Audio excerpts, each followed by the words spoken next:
just probably trying to understand maybe from an automation perspective. Like I've heard some people say that, look, let's just use the automated CIS benchmark scanners, look at the report and then react to it, which is one way to fix it. The other way is basically, oh, let's get professional help to do the same thing and then, remediate these things. I'm just trying to understand, where do you see the plus and minuses of both? Where does the automated scanning and then fine, I'll do everything in-house versus getting professional help?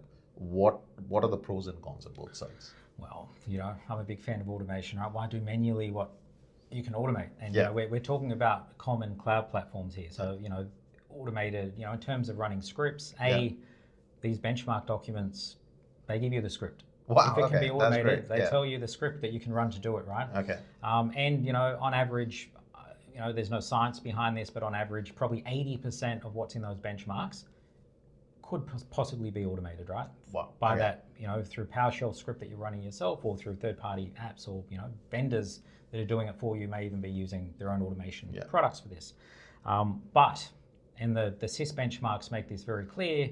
Let's say 20% of those compliance items can't be automated, right? They need somebody to go somewhere and do something, because you can't pull the results out with a PowerShell script, as an example. So there's about 20% that needs to be done, and it's not as if they're the lowest risk 20%.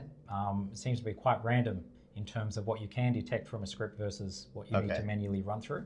And some of them talk to process as well, right? So are you doing a regular privileged user review?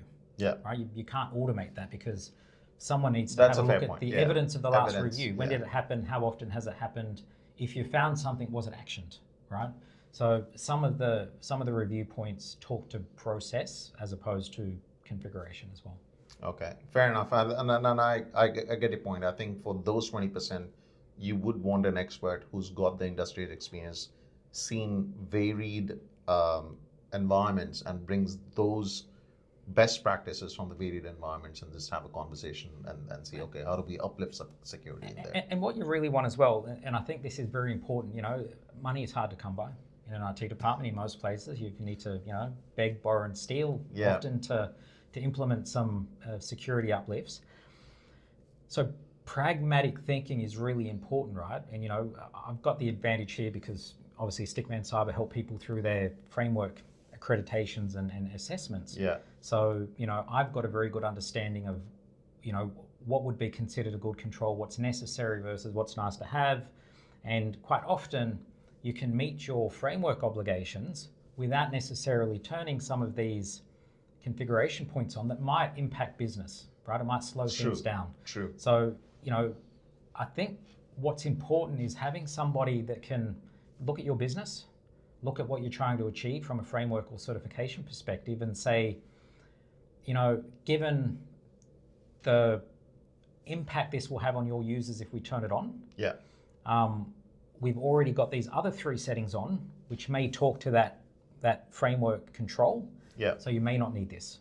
Exactly. Right? Okay. I get it. And then you can make an informed decision whether that setting is right for you. No, and that's great. I think that's where the expertise can help, right? Because you've then found out what are the other alternative configurations to achieve the same security objective, right? Correct. And I think that expertise is definitely worthwhile. An automated script won't do that for you, but I think the human expert brings to the table that, okay, these are the alternative ways to achieve the same security objective and meet the CIS benchmark. And you may have alternate control. So there may be alternate tools or systems that you've got performing that same role. So it's important to understand that, to almost say, okay, well, that negates the need for this configuration item. Yeah, that brings a holistic view on it. That's fantastic. I think this is a great conversation, Aaron. Thank you very much for providing your insights and your experience in sharing with the community. Thank you very much. Cheers. Cheers. Thanks, Aaron.